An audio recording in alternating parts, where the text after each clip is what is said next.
Hello, kamusta tayong lahat? Ang nagpapasalamat ako kay Jesus Christ dahil inintroduce niya natin si Almighty Father. Hindi natin kilala si Almighty Father. Kaya si Jesus Christ nagpunta dito sa lupa para sabihin sa atin ng good news at i-introduce sa atin si Almighty Father. Kaya yung mga salita ni Jesus Christ, yun din ang salita ni Almighty Father. Nire-relay niya kay Jesus Christ.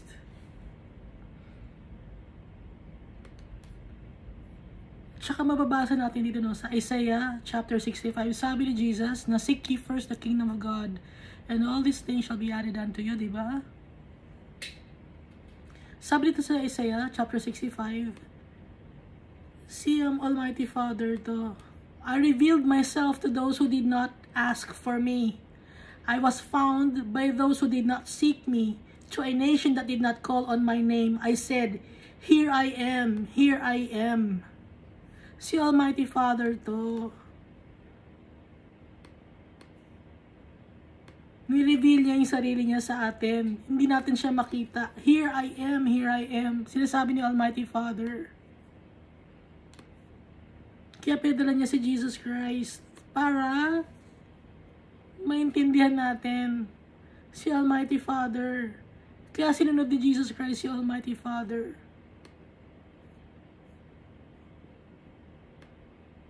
At saka dito sa Proverbs chapter 8 verse 17, I love those who love me, and those who seek me find me. Kung makikita natin, nagmamakaawa na si Almighty Father sa atin,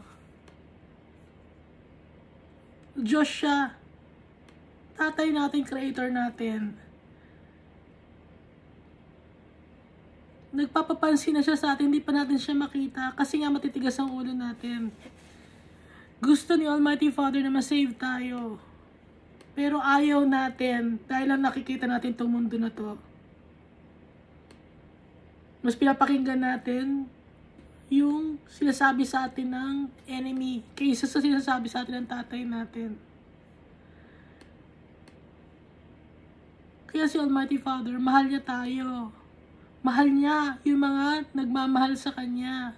Kaya tayo, mahal tayo ni Almighty Father kasi mahal natin siya. At mahal din natin si Jesus. At mahahanap natin yung tatay natin kasi hinahanap natin siya. Dahil ito ang sinabi sa atin ni Jesus, na hanapin natin yung tatay natin, yung Kanyang kaharian.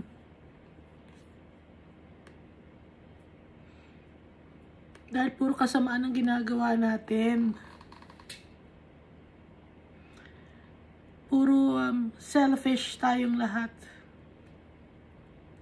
Kung sa iba kayo nakikinig siguro ng Word of God, sa nagbabasa ng Bible, or sa mga nag-preach, ang isi-share sa inyo yung prosperity gospel, o kaya yung magiging you'll feel good about yourself, no?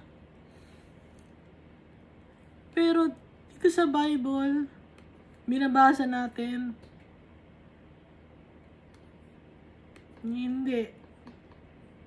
Ang sinasabi dito ni Jesus na layuan natin ang kasalanan at saka ang tunay na kayamanan ay nasa heaven, hindi nandito sa lupa. Kaya baka nakikita ninyo, iba yung binabasa ng ibang mga nag-share ng Word of God kaysa sa binabasa natin. Pero parehong Bible din. No, pareho rin ang binabasa natin. Iba lang ang interpretation nila. Hindi ko alam kung bakit. Ang itinuturo nila ay puro mga earthly gains. Pero si Jesus Christ, makikita natin, kung talaga nagbabasa tayo ng Bible, ang makikita natin dito yung investment natin in heaven, na magigain natin yung life natin if we deny ourselves.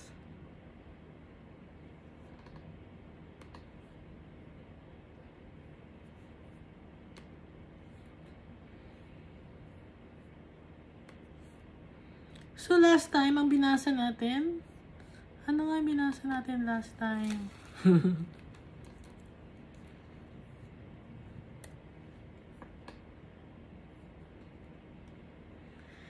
yung kahapon, may binasa natin kahapon.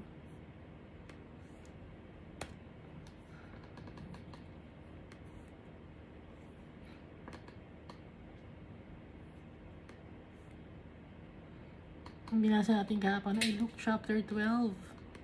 Pero ngayon, ang babasahin naman natin ay Mark. Lilipat tayo kay Mark. Mark chapter 7.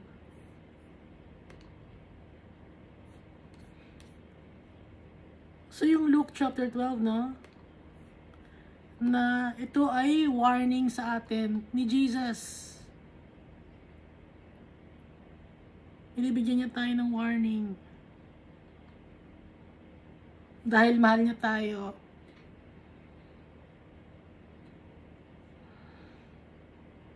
Ang sinasabi dito ni Jesus, yung kaharian ni Almighty Father, yun ang tunay na bahay natin. At ang tunay nating kayamanan ay si Jesus Christ kasi Almighty Father ang makasama sila.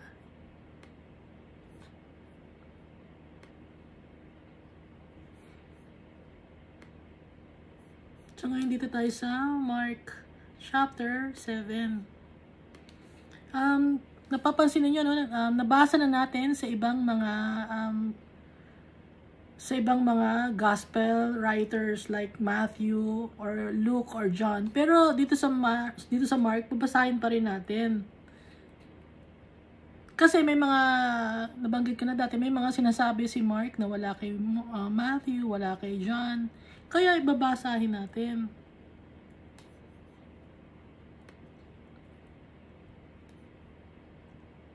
So yung Mark chapter 6 muna is si Jesus hindi siya tinatanggap sa kanyang hometown kung saan siya lumaki. At dito rin niya inutusan yung 12 apostles na mag-share ng good news, yung training ng mga 12 apostles. Tapos dito rin yung napugutan na ng ulo si John the Baptist. At nagpakain din si Jesus Christ ng 5,000 men, hindi pa kasama yung mga babae sa bilang. So dito sa Mark chapter 7, basahin natin. The Pharisees and some of the teachers of the law who had come from Jerusalem gathered around Jesus. So yung mga Pharisees at saka yung mga teachers of the law, yung mga scribes, mga lawyers or attorney, sa ngayon yun ang kanilang equivalent. Yung sila yung namumuno sa gobyerno. Ay nakikinig sila kay Jesus, nag-gathered sila around kay Jesus. So hindi naman sila naniniwala kay Jesus, ayaw nilang paniwalaan kasi naiinggit sila, nagsiselo sila.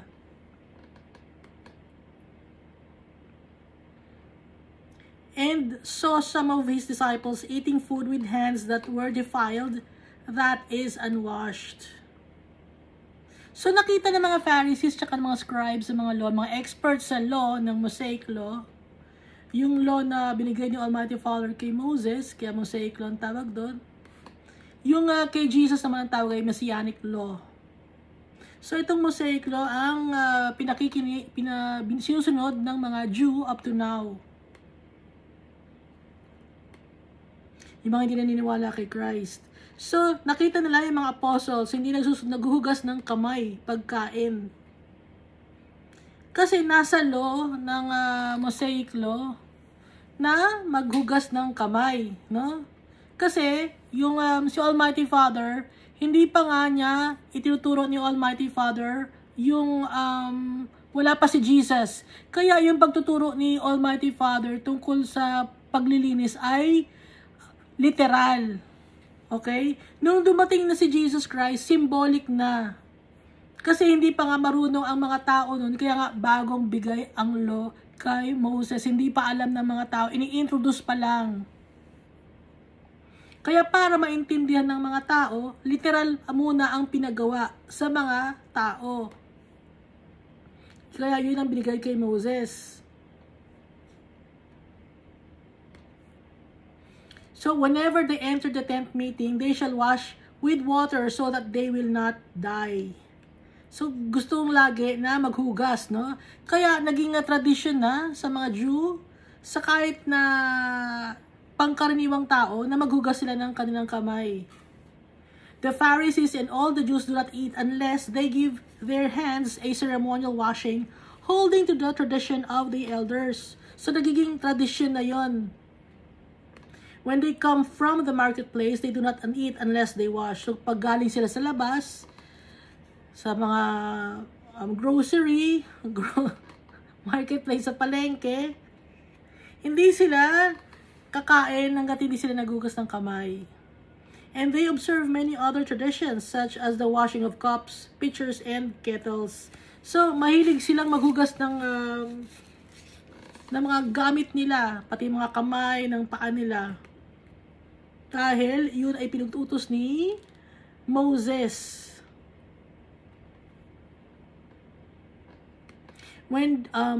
So verse 5, so the Pharisees and teachers of the law asked Jesus, why don't your disciples live according to the tradition of the elders, instead of eating their food with defiled hands? Bakit hindi sumusunod ang iyong mga disciples sa mga law, no, na ibinigay ni Moses, na nasa tradisyon? Bakit hindi ginagawa yun ng mga apostles mo or mga disciples mo? Kasi kumakain sila ng madumi ang kanilang kamay, hindi sila naglilinis. He replied, so si Jesus to, sabi niya, Isaiah was right when he prophesied about you, hypocrites. As it is written, these people honor me with their lips, but their hearts are far from me. They worship me in vain. Their teachings are merely human rules. Isaiah chapter 29 verse 13. Prophecy to ni Isaiah. Si Jesus ang nagbanggit nito.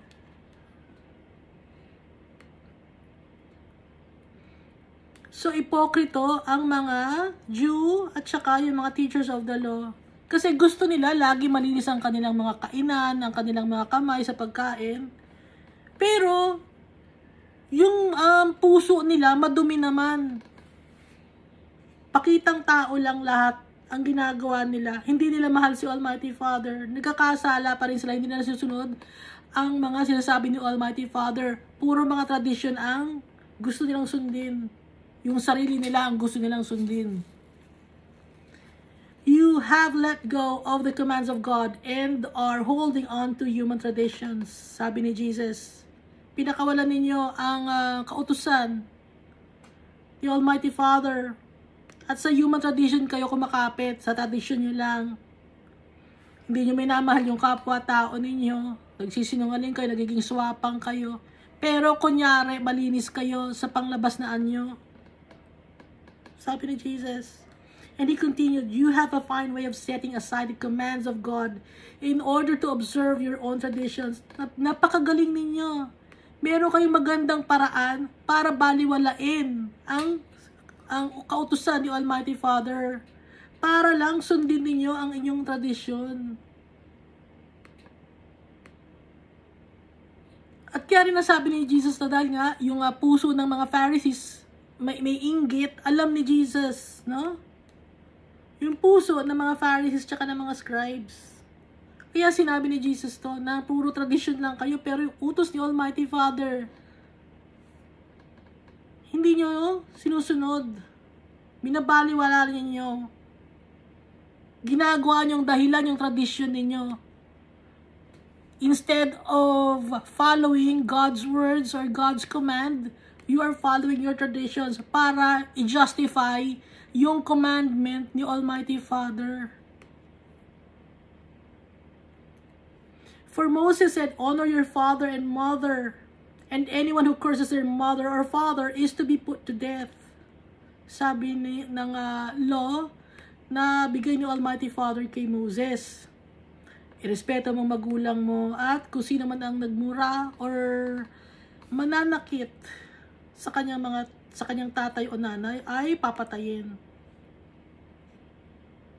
But you say that if anyone declares that what might have been used to help their father or mother is korban, that is devoted to God. Anong ibig sabihin nito?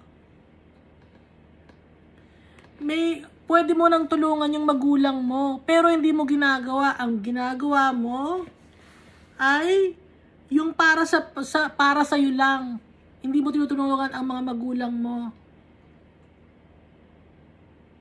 Isineset aside mo yung kautusan ni Almighty Father na mahalin ang mga magulang, irespeto.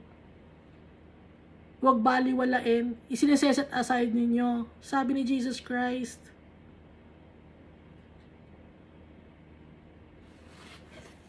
Pwede mong tulungan ang mga magulang mo, pero hindi nyo ginagawang tulungan.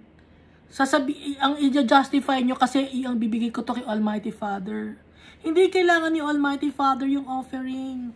Kung kailangan ng magulang ninyo, ibigay ninyo. Kasi si Almighty Father, hindi naman niya kailangan ng offering. Ang kailangan ni Almighty Father, yung puso na masunurin sa Kanya. Yung puso na nagmamahal sa Kanya. Yun ang kailangan ni Almighty Father. Itong ibig sabihin nung verse 11. Then you no longer let them do anything for their mother or father. Binabaliwala ninyo ang magulang ninyo. Ang utos ni Almighty Father, irespeto ang magulang, i-honor. Kung may pangangailangan, tulungan. Thus you nullify the word of God by your tradition that you have handed down. And you do many things like that. At marami pang iba kayong ginagawa na tinitwist ninyo ang kautusan ni Almighty Father. Tinatanggal ninyo ng karapatan si Almighty Father dahil inuuna ninyo ang tradition ninyo. Marami pa kayong ginagawang mga ganong mga commandment ni si Almighty Father na binabaliwala ninyo para lang masatisfy kayo. Dahil greedy kayo. Masama ang puso ninyo. Ito ang ibig sabihin ni Jesus. Again, Jesus called the crowd to him and said, "Listen to me, everyone, and understand this. Nothing outside a person can defile them by going into them. Rather, it is that comes out of a person that defiles them." So, yung mga bagay na madudumi na nahahawakan natin, hindi tayo dun madudumihan. Hindi tayo mamamatay dahil sa kadumihan ng katawan natin. May madumi tayong hinawakan, may bakterya. Hindi tayo dun mamamatay. Ang sinasabing kamatayan kasi kay Jesus Christ is yung mapupunta sa Hades. So, ulitin natin, ano? Yun ang sinasabi ni Jesus. Dahil lahat naman talaga tayo eh.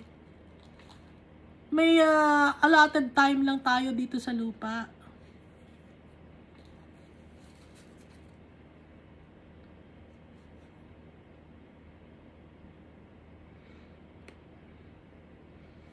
Kahit gaano ka pakalinis, uminom ka man ng alcohol.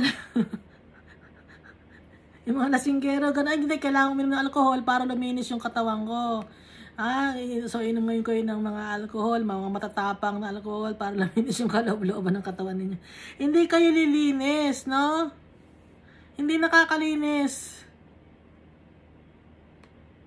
At saka nga pala, no, nagtataka lang ako, bakit yung alcohol, di ba, alam ba, 99% na pamatay yung bacteria. Asan na yung isang 1%? No? Ba't may natitira pang 1%? Hindi na lang lahat na matay na yung bacteria, no?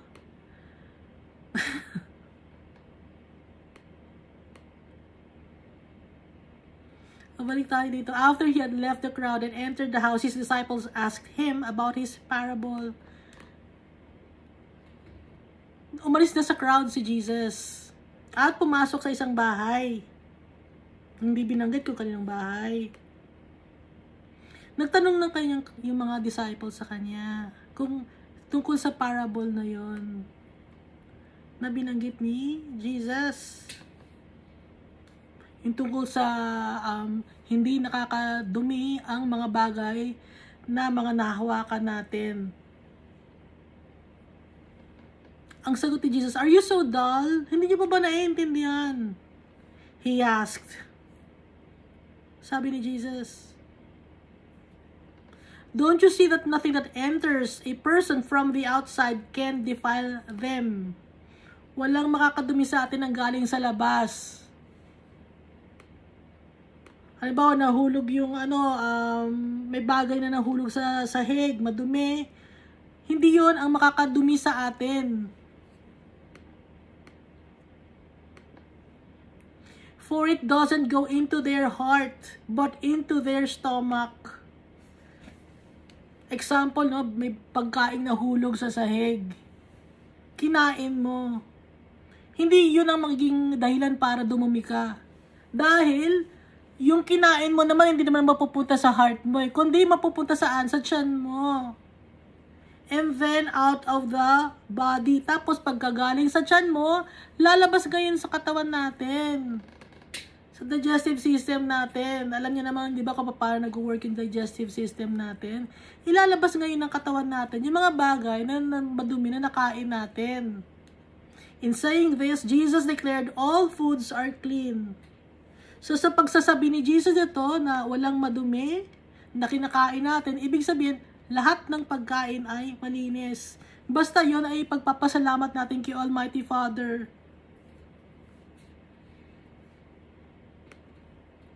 Dahil si Almighty Father nagbigay sa atin lahat ng mga pagkain,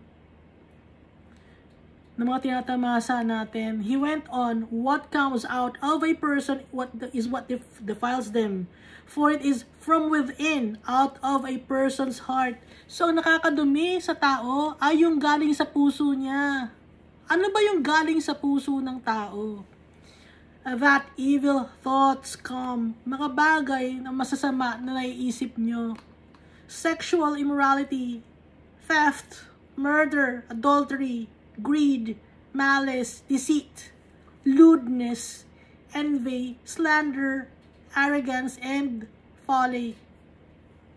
All these evils come from inside and defile a person. Yun ang nakakadumi sa atin. Yung mga bagay na iniisip na natin na nasa puso natin, yung mga kaya natin nasa puso, no? Kasi puso at isip magkadugtong yan eh. Evil thoughts, no? Mga masasama ang mga naiisip natin lagi. Yun ang nakakadumi sa atin. Yung mga bagay na sa puso at isipan natin. So, paano ngayon tayo magiging malinis? Lagi nating isipin si Almighty Father tsaka si Jesus para maging malinis tayo. Kaya nga, di ba yung flesh ni Jesus, yun ang ating kakainin. Symbolically, pati yung kanyang blood. Para maging malinis tayo, hindi tayo mag-iisip ng masama. Hindi tayo gagawa ng masama. Hindi tayo magsasalita ng masama. Gagayahin natin si Jesus. Jesus left that place and went to the vicinity of Tyre. Itong Tyre, sa bandang itaas to ng Israel. Sa ngayon, sakop na to ng Lebanon. Itong Tyre, tsaka yung Sidon.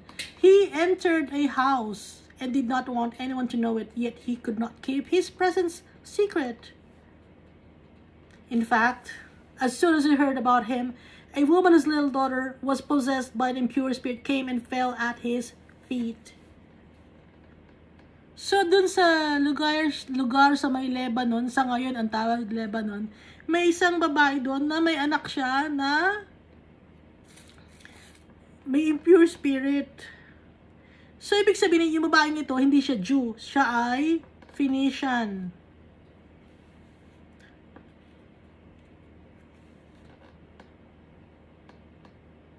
The woman was a Greek born in Syrian Phoenicia.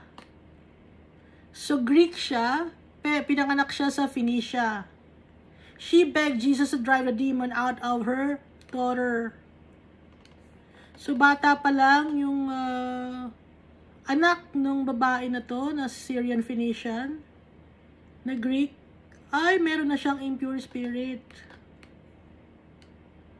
Ang sabi ni Jesus Christ sa kanya, first let the children eat all they want, he told her. For it is not right to take the children's bread and toss it to the dogs. Kasi ang sinasabi dito ni Jesus na children ay ang mga Jew. Kasi yun muna ang unang binalitaan ng good news, yung mga Jew.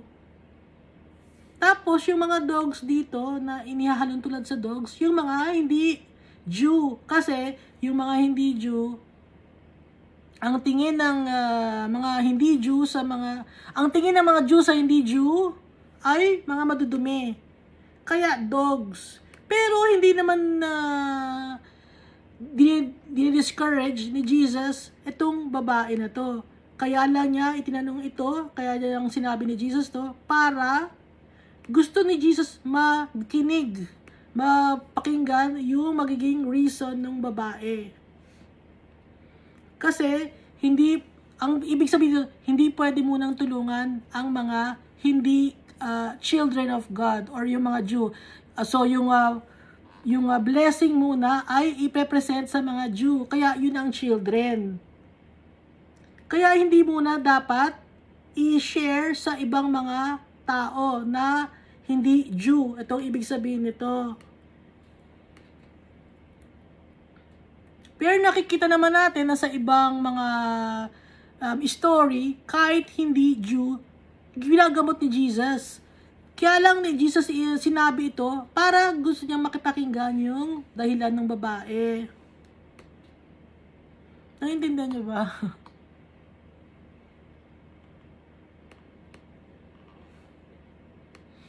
Then he told her, Lord, she replied, sa verse 28 pala, sorry. Even the dogs under the table eat the children's crumbs. Ibig sabihin ng babae na to, kahit naman yung mga aso na nasa ilalim ng table, yung mga tira-tira ng mga pagkain ng bata, kinakain ng mga aso. So, ibig sabihin ito, nagmamakaawa siya, na kahit na madumi siya, kahit hindi siya Jew, tulungan siya. Yun ang ibig sabihin ng babae dito. Ang sagot ni Jesus, then he told her, for such a reply, you may go. The demon has left your daughter. She went home and found her child lying on the bed and the demon gone. So may faith yung babae na to kahit hindi siya Jew. Yung itong ibig sabihin, itong first let the children eat all they want. So, pinipresent muna sa mga Jewish people. Kaya nga, di ba yung 12 apostles, pinalabas ni Jesus or inutusan niya to share the good news to the people, pero sa mga Jew lang muna lalapit, no? Pero nung dumating yung time na kay Paul, si Paul ang apostle for the Gentiles. Kasi si Paul ang inutusan ni Jesus Christ para mag-share sa mga Gentiles or sa mga hindi Jewish people. So, makikita natin dito sa umpisa, sa Jewish people muna, pinipresent ang good news. Ngayon, since nireject nila, walang dahilan sila para magreklamo dahil nireject nila si Jesus. Kasi sa kanila galing si Jesus, kaya yung lineage si Jesus, kaya sa kanila muna pinipresent. Ngayon, since ayaw nila, may ipepresent din sa ibang mga tao, sa mga Gentiles na gaya natin.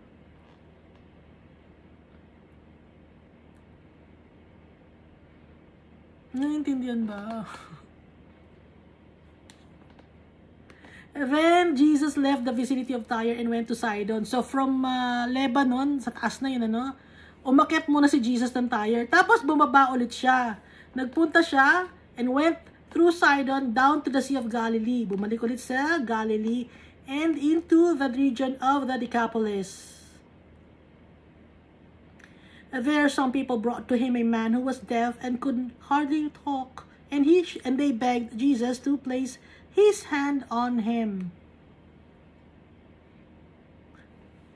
Nilalakad lang ni Jesus, no? Itong mga lugar na to. At saka, sa sobrang layo ng Tyre sa Sea of Galilee, pagpunta niya ng Tyre, syempre may mga tao siyang pinapagaling doon at sinishare niya ng Word of God. Hindi lang na ilalagay sa Bible, pero napakadaming ginawa ni Jesus.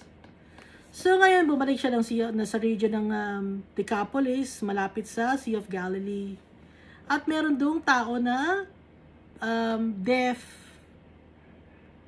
at hindi masyadong makapagsalita. After he took him aside away from the crowd, Jesus put his fingers into the man's ears. O, baka magtataka kayo.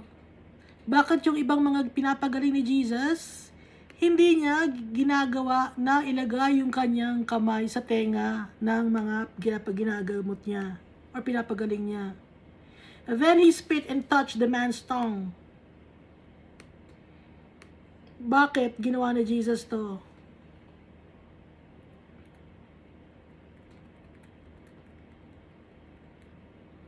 Yung mga na nakikita ko sa internet, sa mga TV, may mga albularyo, ganito ang ginagawa. Hindi nila alam kung hindi nila alam kung bakit ginagawa ni Jesus to. Yung mga albularyo, hindi nila alam, pero ginagaya nila. Bakit? Hindi nila alam, no? Tayo alam natin. Dahil nga, walang bagay na madumi na galing sa labas na makakapagdumi sa atin. Kaya nga ito, nilagay ni Jesus yung fingers niya sa tenga ng lalaki. Di ba ang dumi? Ilalagay ni Jesus yung kanyang kamay sa tenga ng lalaki. Then he spit and touched the man's tongue. Dumura si Jesus. Tapos, hinawakan niya yung dila ng lalaki. Madumi, di ba? Pero hindi yun ang nakakadumi sa ating pagkatao. Ang nakakadumi sa atin ay ang puso natin. Kaya nagbigay si Jesus ng example dito na hindi madudumihan ang tao. Kahit ilagay niya ang kanyang daliri sa tenga ng lalaki, kahit magdura siya at hawakan niya yung dila ng lalaki, hindi madudumihan si Jesus. Dahil ang nakakadumi ay ang puso ng tao. Kung ano yung lumalabas sa bibig niya, kung ano yung mga bagay na naiisip niya, yun ang nakakadumi. Sa example to na pinakita ni Jesus na hindi nakakadumi, yung mga bagay na mga nahuhulog, mga alikabok, hindi nakakadumi, hindi nakakamatay. He looked up to heaven and said, with a deep sigh, said to him, Ephphatha, which means be opened. At this, the man's ears were opened, his tongue were loosened, and he began to speak plainly. So gumaling yung lalaki, nakapagsalita siya, nakadinig siya. Jesus commanded them not to tell anyone, but the more he did so, the more they kept talking about it. Dito, sinasabi ni Jesus na wag ipagsabi, no? Pero lalong pinagsasabi ng mga tao at lalong pinagkakalat ng mga tao yung ginagawa ni Jesus. Hindi si Jesus reverse psychology, Ayaw talaga ni Jesus na ipagsabi sa mga tao. Dahil ang primary goal talaga ni Jesus tsaka ni Almighty Father ay ang good news. Hindi yung magpagaling ng tao. Kaya lang siya nagpapagaling ng tao kasi naawa siya sa mga tao. Nakikita niya na kailangan ng tulong. Kaya tinutulungan niya. Pero ang primary purpose ay para sa ating lahat na ma-crucify siya at ma-save tayo sa ating mga kasalanan. Yun ang purpose. Kaya siya bumaba sa lupa. Verse 37. People were overwhelmed with amazement. He has done everything well, sabi ng mga tao. Gulat na gulat at masaya sila. They said, he even makes the deaf hear and the mute speak. Kahit na yung mga bingi, at saka yung mga hindi nakakapagsalita na. Kahit yung mga bigay, nakakadinig na. Gumagaling ang mga tao dahil kay Jesus. Dahil sa awa ni Jesus. So kahit hawakan niya ang mga tao na madudumi, hindi madudumihan si Jesus. Dahil ang nakakadumi ay ang puso natin. Yung mga bagay na lumalabas sa bibig natin na masasama. Yung mga thoughts, evil thoughts, yung mga masasama na mga gawain, mga wicked things na iniisip natin, yun ang nakakadumi sa atin. Hindi yung mga hinahawakan natin. Hindi yung pagkain, 5 minutes, wala pang 5 or 5 seconds, wala pa, pwede pang kainin yan. No? Kasi lahat naman talaga ng tao, hindi, may bacteria na mamamatay ang tao dahil sa bacteria. Oo, Kahit hindi naman nahulog yung pagkain na yan, kahit sa ibang bagay, hindi mo alam, nakahawa ka ng bakterya. Hindi, hawakan mo lang ang pera, may bakterya na yun, ano ba yan? Oh. Kaya wag tayong, hindi pera naman yan. Hindi pera naman yan, hawakan ko yun. Di ba? Pag pera, hawakan ninyo kahit madumi. Kaya hindi nakakadumi yung mga bagay na hinahawakan natin, no? O yung mga kinakain natin. Ang nakakadumi ay yung puso at isipan ng tao. Kaya lagi nating isipin si Almighty Father, lagi tayong magpapasalamat kay Almighty Father, at kay Jesus Christ, lagi natin siyang pupurihin. Para yung mind natin maging clear, maging malinis. Dahil si Jesus Christ, malinis siya, at saka si Almighty Father. Lagi tayong magbabasa ng Bible at lagi tayong magpe-pray. Lagi magpe-pray, kahit ano ang ginagawa, pwede kang mag-pray. Kumakain ka, nagluluto ka, nagdadrive ka, naglalakad ka, nasa jeep ka, nasa tricycle ka, nagluluto ka, ano pa ba, ang pwedeng mag-pray. Kahit ano, nasa trabaho ka, pwede ka mag-pray. Kausapin natin si Almighty Father tsaka si Jesus Christ. Ang lagi natin tandaan, na mahal tayo ni Almighty Father. Kabisaduhin natin itong Proverbs 8:17. I love those who love me, and those who seek me find me. Si Almighty Father nagsabi nito. Ginamit niya si David.